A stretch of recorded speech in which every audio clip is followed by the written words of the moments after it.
ठीक है। Electromagnetic waves basically क्या होती थी?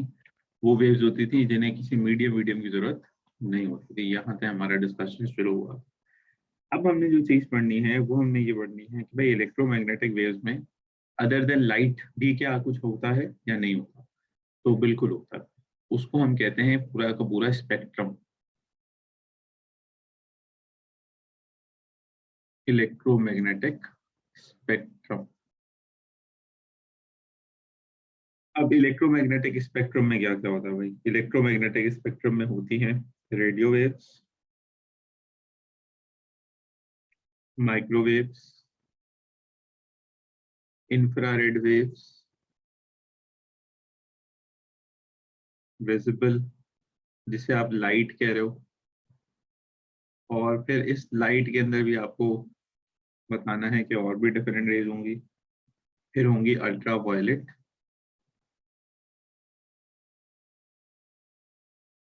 फिर होंगी एक्सरेज, और फिर होंगी गैमा रेज।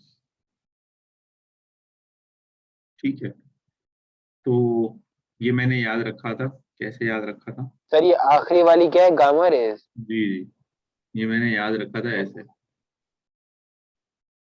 याल Madrid is very unique in extra, so radio, micro, infra, visible, ultraviolet, X-rays, gamma rays। ठीक है, ये मैंने ऐसे याद रखा था क्योंकि ये अक्सर ऑर्डर भी पूछ लेते हैं आपसे और ये पूछ लेते हैं कि स्पेक्ट्रम क्या है। याद क्या करना है? याद बड़ा सीधा सा हिसाब किताब पढ़ना है। ऑर्डर भी होता है सर क्या? हाँ, ये पूरा ऑर्डर है, यानी कि इसमें आगे पीछे नहीं कर सकते आप। ये मसला है। ठीक है, अब मसला क्यों है वो मैं मसला भी अभी आपको बता दूं, लेकिन ये इसी ऑर्डर में गए। देखो, रियाल से शुरू करो और जाओगे गैमा तक, यानी कि रेडियो से शुरू करोगे और गैमा तक जाओगे। तो radio is the longest wavelength.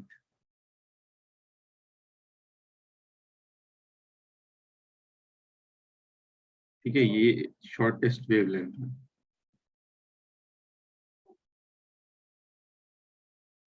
और फिर सर आप, मतलब डिसेंडिंग ऑर्डर पर है? यस, वेवलेंथ के हिसाब से डिसेंडिंग ऑर्डर पे। एक मिनट, फिर आपको याद होगा आपने ये फॉर्मूला पढ़ा था, है ना?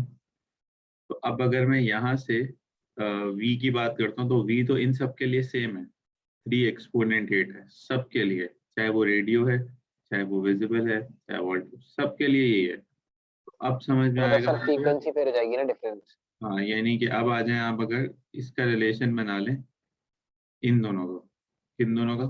फ्रीक्वेंसी और वेवलेंथ का। तो अब आपको समझ में आ रहा है कि ये इनवर्स है। ठीक है, जी अब सर, अगर ये वो इनवर्स जब है भी तो ये क्या होगा? ये होगी शॉर्टेस्ट फ्रीक्वेंसी, बल्कि शॉर्टेस्ट क्यों कह रहा हूँ, लोएस्ट कहूँगा।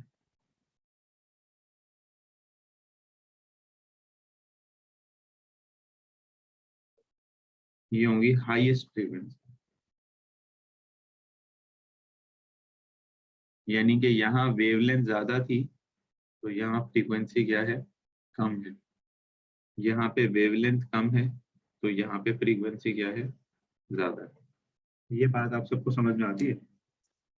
आंसर सेम ही आना है सर। आंसर सेम ही आना चाहिए, बिल्कुल, तभी आंसर सेम आएगा, वरना आंसर सेम नहीं आएगा। ठीक है, समझ आती है ये बात? कोई सवाल? नहीं सर, अभी और ये स्क्रीनशॉट ले नीचे लें क्या इसका। बनाया हुआ है? और ये जहाँ पे आपका कर्सर है, ये क्या कह रहे हो? ये क्या बनाया हुआ है? एफ के आगे जो कर्सर है जहाँ पे आपका हाईएस्ट फ्रीक्वेंसी के नीचे। एफ के आगे एरो बनाया हुआ। अच्छा, अच्छा, अब इसके बाद यार इसका स्क्रीनशॉट ले लो तुम लोग, ताकि तुम लोगों को बाद में लिखना हो तो फिर आराम से लिख लो। ठीक है।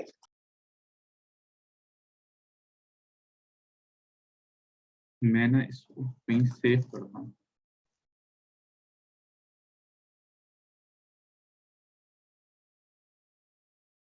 यार अभी तक तुम लोगों का फोल्डर नहीं बनाया, मुझे बताओ यार।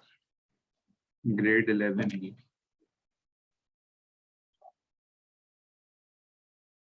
EM।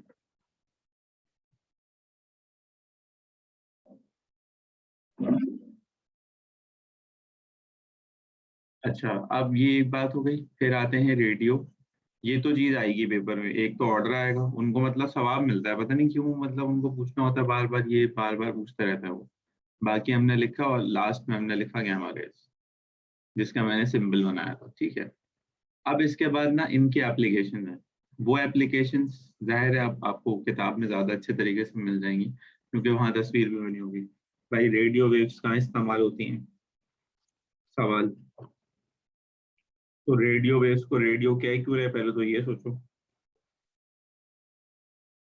क्योंकि वो रेडियो ट्रांसमिशन में यूज होंगे ना, इसीलिए कह रहे हैं हम लोग। सो उसमें हमारे पास आपने, अब तो खैर बहुत ही ऑब्सोलीट हो गया। हम पहले जब अरेंज कर देते तो पाकिस्तान में सारी की सारी फ्रीक्वेंसी मॉड्यूलेशन सिग्नल्स होते थे।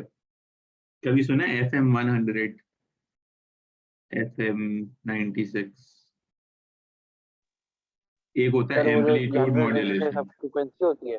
हाँ, एक होता है एम्पलीट्यूड मॉड्यूलेशन, ये पाकिस्तान में इतना वर्कआउट नहीं करता, ये किसी जमाने में सिर्फ 86 पे ही चलता था बस।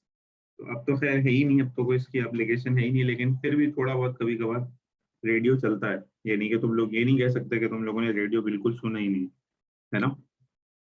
तो इसकी एप्लीकेशन है कि भाई ये रेडियो ट्रांसमिशन में यूज होती है।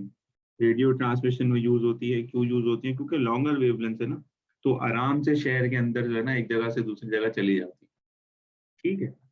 फिर आ जाओ, दूसरी वाली क्या थी? माइक्रोवेव। माइक्रोवेव। सो माइक्रोवेव्स ओवन्स में तो यूज होंगे ही होंगे, माइक्रोवेव ओवन के अंदर यूज होंगे। अच्छा, ये पता है कि खाना गर्म कैसे होता है उसमें? सर ऐसे कोई बताएगा? तो कॉइल गर्म होती है नीचे की, ये मेरे हीट जो है नीचे से ऊपर मूव करती है सर, उस पे ऐसे होता है सर। अच्छा, जैसे फॉर एग्जांपल ये आपका जो है ना वो है खाने का एक मॉलिक्यूल है या पार्टिकल, ठीक है। माइक्रोवेव जो है ना बेसिकली जाती हैं और इसके अंदर जो मॉइस्चर होता है, यानी कि इसके अंदर जो वाटर वेपर होता है, उसको ये क्या करती हैं, उसको ये पोलराइज करती हैं, H पॉजिटिव और OH नेगेटिव बनाती हैं, आयनाइज करती हैं, यानी कि इसको तोड़ देती हैं, ये बना देती हैं। इससे क्या होता है कि ये दो अपोजिट चार्जेस होते हैं, जब ये वापस खुद से रिकम्बाइन होते हैं ना, तो ये हीट रिलीज करते हैं, तो उस हीट से ये गर्म होता है। अभी वो चीजें जो क्या कहते हैं, हम ज्यादातर फ्राई कर लेते हैं, या ज्यादातर हमारे पास जो आपने देखा होगा, अगर फॉर एग्जांपल कोई जो है वो क्या कह सकते हैं यार, सर अगर गर्म करके ढकते हैं तो पानी आता है तो अंदर वेव पानी चला वाला जाता है। जैसे सालन होता है बाजूकात, क्या होता है उसमें, वो जब आप माइक्रोवेव में रखते हैं और फिर अगर आपने उसके ऊपर कोई चीज कवरिंग नहीं की, तो क्या होता है, पूरा माइक्रोवेव एक्सप्लोड हुआ होता है, यानी कि वो water droplets are everywhere on the gate and tray and everywhere होता है ना। फिर अम्मी से डांट भी पड़ती है कि ये क्या बदतमीजी है, पहली दफा गर्म कर रहे हो, तमीज नहीं सिखाएगी, यू नो।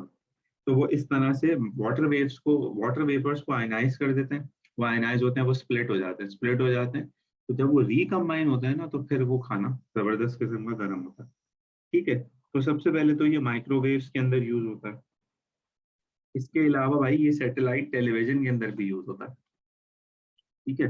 जितने भी टीवी हम देख रहे हैं ना, उनके अंदर भी ये इस्तेमाल हो रहा होता है, क्योंकि ये थोड़ी as compare to radio waves, इनकी वेवलेंथ थोड़ी कम होती है, तो ये जाती हैं एटमॉस्फेयर से बाहर आराम से चली जाती हैं। फिर ये जीपीएस के अंदर भी यूज होता है, ठीक है।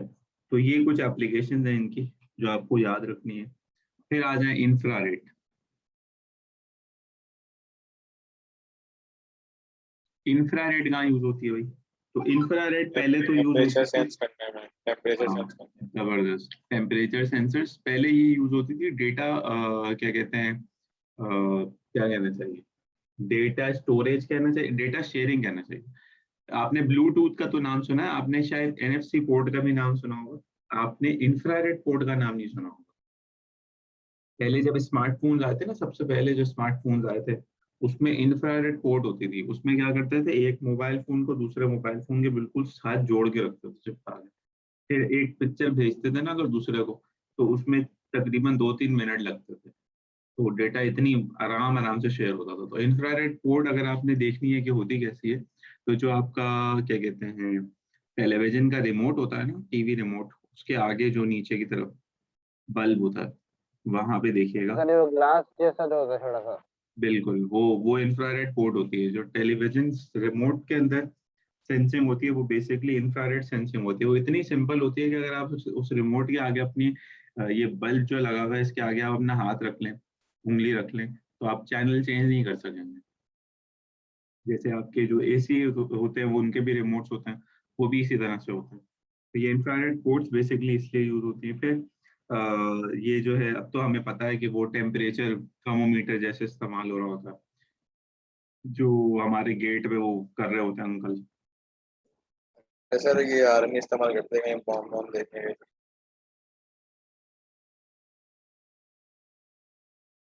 नहीं, बॉम्ब बॉम्ब के लिए तो यूज नहीं होता, इंट्रूडर अलार्म्स के लिए यूज होता है। यानी कि अगर फॉर एग्जांपल मैंने अपने घर की खिड़की के अंदर लगाया हुआ है इंफ्रारेड सिग्नल, तो वो ट्रिगर हो जाएगा।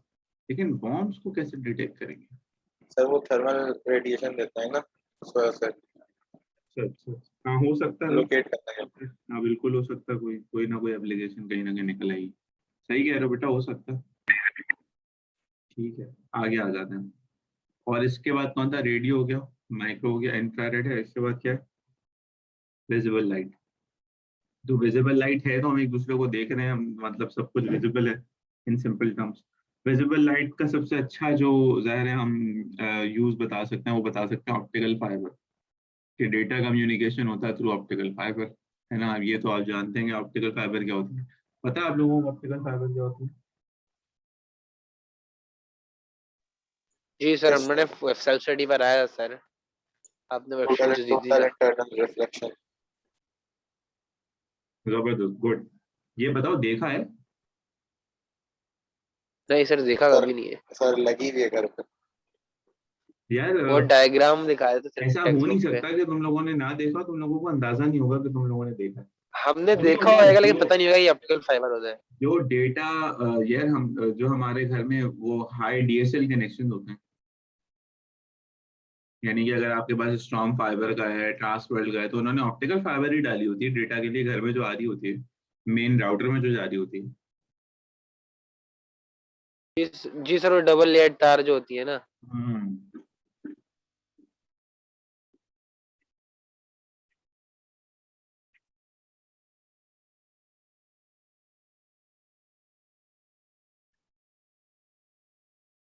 सो डेटा केबल, ठीक है। आगे आ जाओ। इसके बाद क्या होगा? Ultraviolet. तो अल्ट्रा वायलेट जो है वो क्या कहते हैं, क्यों यूज होती है? एक तो यार वो नहीं होता, जो अंग्रेज ले रहे होते हैं, सन बात ले रहे होते हैं ना, तो उन्होंने अपने लिए UV होम्स यूवी वगैरह लाइट। बनाए। हाँ ठीक है, शो मारने के लिए, यानी कि उन लोगों को चाहिए बेवकूफों को यहाँ आ जाए, फ्री कितनी गर्मी मिलेगी, बस उनको शौक स्कैनिंग के होता है। लिए भी यूज होती है, स्कैनिंग के लिए। ठीक है, हाँ स्कैनिंग के लिए किस तरह से बता रहा हूँ? सर कोई चीज कितनी पुरानी है, ये क्या किस कब हुआ था, सब चीजें देखने के लिए। कैसे प्रिंट्स बताओ तो सही। प्रिंट्स आ जाता है। सर कॉन्जरिंग देखिए। कोई चीज पुरानी है वो तो हम फिर कार्बन डेटिंग से पता लगाएंगे ना, ये अल्ट्रा वायलेट के साथ कैसे पता लगा? अरे सर मैं बता रहा हूँ। और सही कह रहे हैं, मान ये मैं कौन है? जो मैं बता रहा हूँ, ये मैं कौन है जो बता रहा है? आता बॉय। अता हुआ है, ओके फिर ठीक है भाई। अता बॉय ने बोला कि वो बता रहा है, और वो बता रहा है तो वो क्या बता रहा है? वो बता रहा है कि चीज कितनी पुरानी है ये पता करने के लिए यूज होती है अल्ट्रा वायलेट। ये मैंने भी पहली दफा सुना है। मैंने एक और चीज इसकी सुनी थी, वो होता था कि इससे ना हम क्या करते हैं, इससे हम जो है वो करते हैं, क्या करते हैं, हाँ, हम इससे ना अपना जो इक्विपमेंट है ना उसको स्टेरिलाइज करते हैं।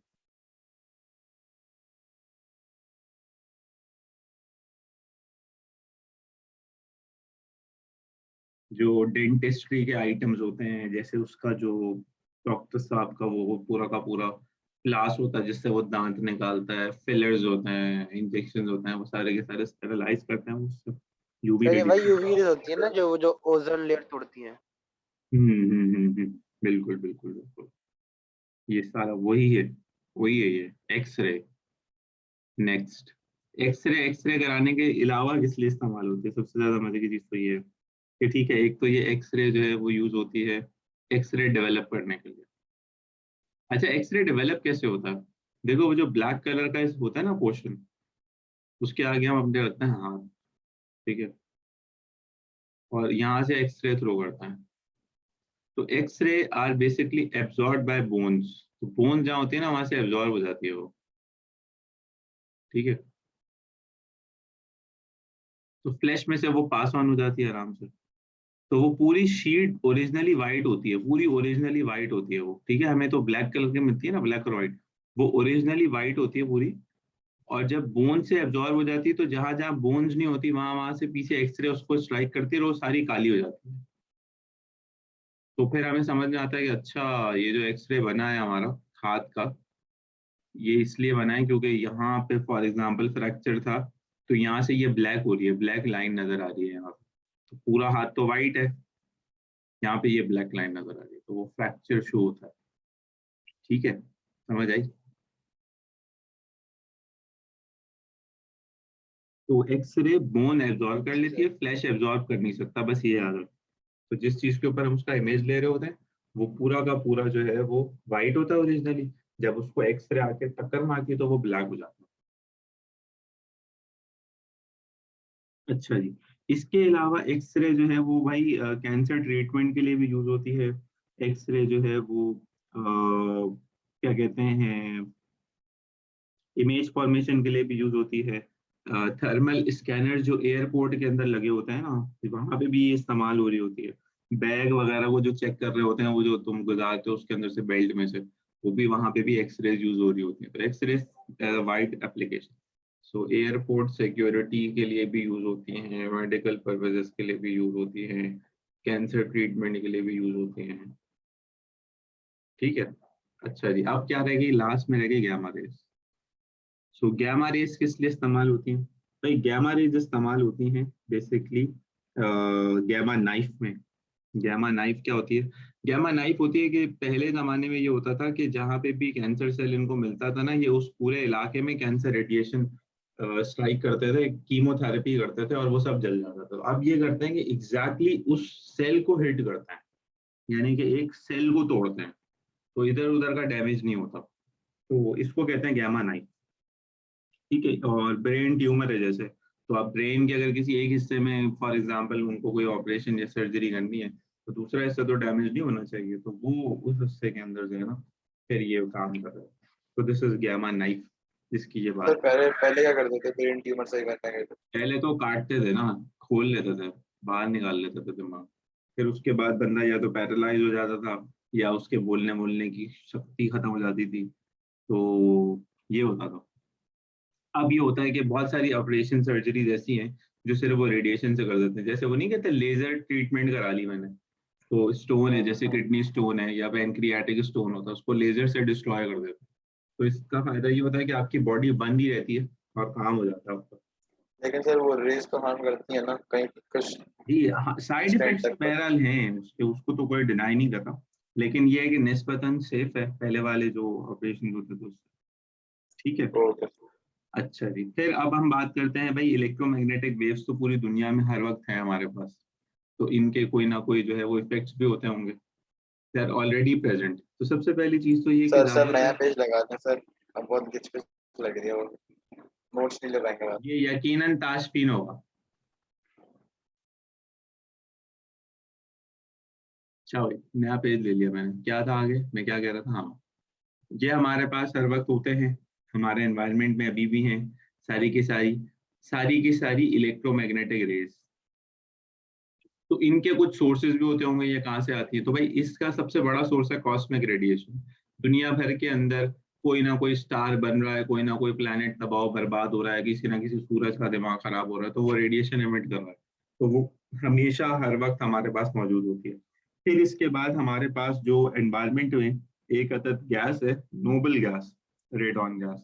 ये एक अदद रेडियो एक्टिव गैस है जो कॉस्मिक रेडिएशन इमिट करती रहती है। ठीक है, फिर इसके अलावा हमारी अपनी हरकतें क्या क्या मतलब है? जैसे मेडिकल ट्रीटमेंट हम कर रहे हैं तो इसमें भी कॉस्मिक रेडिएशन इमिट होती है। जो एक्सरे अपैरेटस होता है, जो गामा नाइफ होती है, उसके इर्द सारी हमें मिल रही होती है। तो उसमें ये होता है कि अगर हम ज्यादा एक्सपोज रहेंगे इन इफेक्ट्स में, बहुत ज्यादा हमारा एक्सपोजर है इन रेडिएशन के साथ, तो हम लोग बेटा बीमार हो सकते हैं, वी कैन गेट सिक। हमें कैंसर हो सकता है, हमारे जो है ना म्यूटेशन हो सकती हैं सेल्स के अंदर। ठीक है, तो हमें अवॉइड करना चाहिए। बाकी इस चैप्टर में और कोई ऐसी चीज है नहीं, छोटा सा चैप्टर था। और अब आपके पास जो मैंने वर्कशीट, आपको याद होगा स्कूल में जब आप लोग थे भेजी थी, उसमें एक सवाल आपको समझ में नहीं आ रहा था, वो था इससे रिलेवेंट, याद आता है? सर इतनी वर्कशीट मेरी कुछ याद नहीं। स्कूल में तो एक ही दी थी ना। नहीं याद सर, बता दें आप बता दें। अबे भाई स्कूल में दी थी ना, जब तुम लोग स्कूल में थे, फिजिकल कैंपस चल रहा था हमारा। कितनी दी अरे थी? कोई दी थी इतनी ना। सारी दी है आपने। हाँ, वो तो हर चैप्टर की मिलेगी।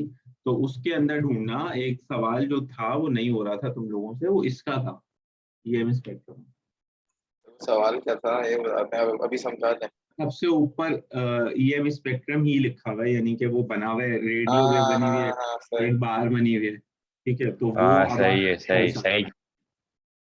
ठीक है, इस फॉर्मूला की और ये वाली चीज है। अच्छा, इसकी बेटा एप्लीकेशंस आपने याद करनी है, ये ध्यान में रखना, एप्लीकेशंस का रट्टा लगेगा क्योंकि पेपर में आ जाती है। ठीक है, बुक में से भी देख लेना, वरना ये वाली एप्लीकेशन सारी मैंने लिख दी है, तो यहाँ से देख लेना। ठीक है, और कोई सवाल? ये आ रहा है मिड टर्म में। अबे यार, एक तो तुम मिड टर्म के ऊपर बहुत रोते हो, लोग सीआई के ऊपर होते हो, तुम लोग मिड टर्म क्लास टेस्ट के ऊपर बैठे रहते हो। अबे सर पेपर होने उससे वाले अरे थे, यार, पहले अरे एआई वालों ने दिमाग इसलिए खराब करके रखा हुआ है, आज उनका रिजल्ट आ रहा है बेचारों का। अरे यार, तुम जो है अपने मिड टर्म को क्लास असेसमेंट को लेकर बैठो, पेपर में जो बातें आती हैं वो मैंने आपसे की हैं अभी। मिड टर्म के अंदर क्या आएगा क्या नहीं आएगा, ये पूरी टीम है ना हमारी, जिसके अंदर 4 टीचर है, वो सारे डिसाइड करते हैं। मेरे कहने से कुछ नहीं होता, क्योंकि मिड टर्म का पेपर एक बनता है पूरे सेक्शन के लिए, समझ आए? तो अभी अरे पढ़ने क्या पे कह रहा है ध्यान ये दो। तो बता दें। सर वो सर आपने कहा था फॉर्मेट बताएंगे, इसका सबमिट किया नहीं किया। तो वो तो मैं जब फाइनलाइज कर लूंगा तो आप लोगों से शेयर कर लूंगा। अभी तो मुझे ये कहा गया था कि अब सर इस हफ्ते के अंदर तो क्लासेस हैं रेगुलर, उस हफ्ते के बाद ये लोग पता नहीं कहाँ चले जाएंगे, फिर ये लोग जब वापस आएंगे सर फिर हम ये करेंगे वो। मैंने कहा अच्छा भाई, जब इतनी कहानियां चल रही हैं तो कराते रहो, क्या है? अब जिसने सबमिट कर दिया टाइम पे कर दिया, जिसने नहीं किया, जिस प्रिंसेस ने मुझे व्हाट्सएप किया ना, उसको तो मैं ऐसा एंजॉय करूंगा ना, तो याद रखिएगा। चलें, ठीक है, डन। ये काम था, वो सवाल है, कर लें बस। और आप ईएम की प्रैक्टिस के लिए मैं आपके साथ एक वर्कशीट भी शेयर कर देता हूँ अभी फिर मजीद, तो आप वो भी कर लें, उसका आंसर भी मैं ठीक है भेज सर। देता तो हूँ अगर आपको कुछ समझ में ना आए तो सर पूछ वर्कशीट लेना। की सबमिशन कब होगी ये वाली? अरे एक सवाल है, वो वाली वर्कशीट तो सबमिट हो चुकी है। भाई नोहेल भी पागल हो गया सर वर्कशीट कर करके। कोई बात नहीं बेटा, एक सवाल रहता होगा, वो हो सकता है आपने सेल्फ स्टडी में कर लिया हो, वो जो पढ़े लिखे बच्चे हैं ना उन्होंने तो करके दे दिया है मुझे। हाँ हाँ सर वो तो छाप वाप पे हो ही गया था। सब कर हाँ, लिया, सब कर जो लिया, मेरी गूगल से तरह, होता।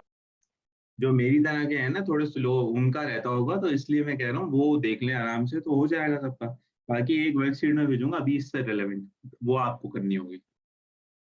और सर एक क्वेश्चन सर, मिड टर्म हम्म। का पेपर आप बनाते हैं? मिड टर्म का पेपर अगर मैं बनाऊंगा तो टर्म का पेपर कोई और बनाएगा, तो मिड टर्म का पेपर यूजुअली मैं ही बनाता, टर्म का पेपर मैं बनाता। सर टर्म में तो और मुश्किल होता है ना सर, तो और मुश्किल होएगा। तो अगर तुम मेरी बात सुनोगे तो कोई भी चीज मुश्किल नहीं होगी, अगर तुम मुझे इग्नोर करोगे तो फिर तुम्हें बात मुश्किल है। होगी। और अब अगर तुम मुझे इग्नोर करते बताओ तो ईमानदारी से, 45 पेजेस नहीं करते। ईमानदारी से बताओ, जो बच्चा, जिसने वो सारा काम मेहनत से किया जो मैंने दिया उसे, जिसने रिकॉर्डिंग्स देखी यूट्यूब वाली सारी देखी, क्या उसको लाइव अरे में सारी सर दुनिया में मेहनत कोई से मसला की हो है। सकता है? लाइट के अंदर उसको कोई मसला हो सकता है? उसको रिफ्लेक्शन सर रिफ्रैक्शन यही में वाली कोई आपकी मसला हो सकता वीडियोस लेंसेज वाली तीनों। है? नहीं हो सकता ना, तो आप वो पूरा आप देख लें आराम से। अगर आप खुद ही डंडी मार रहे हैं तो फिर आप परेशान रहेंगे, वरना सवालात में कोई इजाद तो नहीं करने वाला, इन्वेंट तो नहीं करने वाला। सर क्वेश्चंस के लाइट जो का एक सवाल है पूछें। सर, वो जो फॉर्मूला होता है रिफ्रैक्टिव इंडेक्स का, sign angle of incidence upon sine angle of reflection, सही एंगल है, ऑफ इंसिडेंस हमेशा एयर का होना चाहिए। हमेशा लेकिन एयर का अगर होना, हमेशा एयर रे का नहीं जा रही होना हो, चाहिए, एयर का नहीं होना चाहिए, हमेशा लेस टेंस का होना चाहिए चाचू। ये बात हुई थी, हाँ, ये मोर अगर डेंस का। ग्लास से जा रही हो एयर के अंदर, तो ये क्लास प्रिंसिपल ऑफ बनाते हैं, एक रिवर्सिबिलिटी मिनट क्या एक होता है? मिनट एक मिनट अभी बताता हूँ। ये बुक बुक जो पढ़ते हैं ना बेचारे, वो परेशान ही रहते हैं, उसके अंदर फजूल हरकतें उन्होंने की हुई हैं। ग्लास से जब एयर में जा रही है ना, तो अब तुम्हें लगेगा इंसिडेंट ये है, रिफ्रैक्टेड ये है, वैसे बात तो ठीक है, होना यही चाहिए। लेकिन क्योंकि ये फॉर्मूला उल्टा है थोड़ा सा, तो अब ये करना पड़ेगा कि देखो, नोट करो, इसमें ये वाले को मिलेंगे इंसिडेंट, और ये ये वाले को वही है हम ना सर, लेंगे प्रिंसिपल रिफ्रैक्टेड। Of reversibility. अबे प्रिंसिपल ऑफ रिवर्सिबिलिटी को छोड़ो, अभी जो मैं कह रहा हूँ वो सुनो। इसमें जब रखोगे ना तो रेड से रखोगे, सही है? अब क्यों रखोगे ऐसे भाई? इसलिए रखोगे क्योंकि देखो, नोट करो, रिफ्लेक्शन तो बेंडिंग को कहते हैं ना। यहाँ पे एंगल आर ज्यादा है, एंगल आई कम है, तो ये कौन सी रिफ्लेक्शन है जिसमें रिफ्रेक्टेड ज्यादा है, इंसिडेंट कम है? ठीक है, तो इसलिए यहाँ पे ये हिसाब किताब है बस। जो प्रिंसिपल ऑफ सर ये रिवर्सिबिलिटी आप मुझे समझा रहे हैं ना, वो ये कि लाइट आई, उसने स्ट्राइक किया इसे, लेट से ये 10 डिग्रीज पे मतलब है, सर इसके लिए हाँ जी, दो और चाहिए होते हैं अब जी, वो समझ में आ रिफ्रैक्ट गया, एक करेगा, और लाइट। तो उसने बनाया चलो 8 डिग्रीज। अब वो भाई यहाँ से इमर्ज कर रहे हैं, तो अब जब वो यहाँ से इमर्ज करेंगे ना, तो ये फिर 10 हो जाएगा, तो उसका मतलब है भाई, जो इंसिडेंट पेयर यहाँ बना था ना, वही इंसिडेंट पेयर यहाँ बना है। तो ये है प्रिंसिपल ऑफ रिवर्सिबिलिटी कि अब अगर अच्छा सर, लेट से ये जो वो आपने वापस बनाया जा है, रही है ऐसे, तो वो उसी पैटर्न को फॉलो कर रही है जिस पैटर्न से वो आई थी। इसका सर हमारे सर मेरी बात सिलेबस सुनो। से कोई ठीक है ताल्लुक सर। नहीं है, कोई ताल्लुक नहीं है। आप ये वाली बात कर लो इम्प्लीमेंट, आपका आपकी जिंदगी जो है ना वो गार्डन गार्डन हो जाएगी। सही है, सही। सर लेकिन ये जो आपने बनाया है, अब इससे तो एयर का रिफ्रैक्टिव इंडेक्स निकलेगा ना, तो पहली डायग्राम है, रिफ्रैक्टिव इंडेक्स बिल्कुल ही देखो ना, उल्टा हो गया अब ना। एक जगह तुम लोग बोलते हो कि तुम लोगों ने वीडियो देखी है, 25 पेज का काम किया है, 2 बिल्डिंगे खड़ी की है दोनों का मरकूरी की सेम है। होता है रिफ्रैक्टिव एक इंडेक्स ना। जगह पे तुम लोगों को इतना नहीं पता कि रिफ्रैक्टिव इंडेक्स तो एक सेट ऑफ मीडिया का होता है, किसी एक का होता ही नहीं है कभी भी। यानी कि एयर और ग्लास का हो रहा है यहाँ पे अभी बात। तो ये जो आपने निकाला है वो दोनों का है भाई। अगर आप निकालेंगे कसम पानी से ये का, आज पता चला है, कसम से सर। ये हर मेरी मीडियम का अलग आपको, अलग होता है, ये सुना था। अगर मैंने रिकॉर्डिंग के अंदर आपको उसका स्क्रीनशॉट लेके भेज दिया, आप अपने बाल उतरवा लीजिएगा, फिर गंज हो जाएगा, मैं बता रहा हूँ। आता तो गया आके। ये तो जुल्म की बात है ना ईमान से, तुम लोग अपने साथ सिंसियर नहीं हो यार, देख के तो सुनो कम से कम। 25 दफा कहा उस दिन मैंने रिकॉर्डिंग में भेजा कि भाई कोई सवाल है पूछ लो, एक सवाल नहीं आया। मैं भी पूछ, मैंने कहा यार क्या बैच मिला है मुझे, इनको सारी फिजिक्स पहले से आती है। और सुभान अल्लाह, जबरदस्त। अभी आपने मुझसे सवाल किया, मैंने आपको फौरन जवाब दिया। अच्छी बात है सर, मैं अप्रिशिएट कर रहा हूँ। अप्रिशिएट नहीं करें, ये मेरा काम है। दूसरी बात ये कि भाई सवाल करना तो आपका काम है ना, मुझे थोड़ी पता है कि तुम लोगों को ये नहीं पता।